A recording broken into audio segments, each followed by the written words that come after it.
Traveling Jules. That's me. I'm sailing to Mexico with my parents with Princess Cruises, and you're coming with.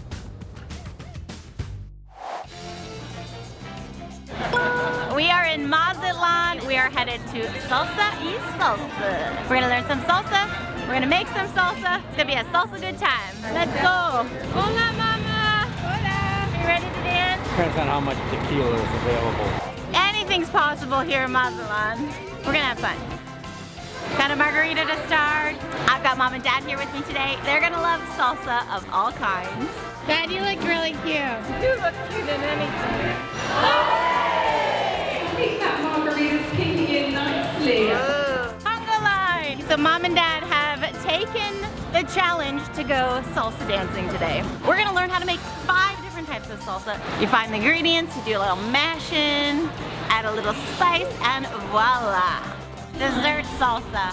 So we have been busy making salsa in record time. Red salsa, green salsa, and guacamole.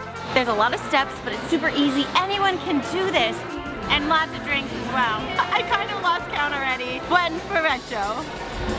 All right, so now it's time to learn salsa. I'm loving salsa. Mom and dad are so cute. This is really fun to watch them dance. Definitely want to come back and do more. Thank you. That was so fun. Woo, cold towel. Thank you so much. Ah, so good. Thank you.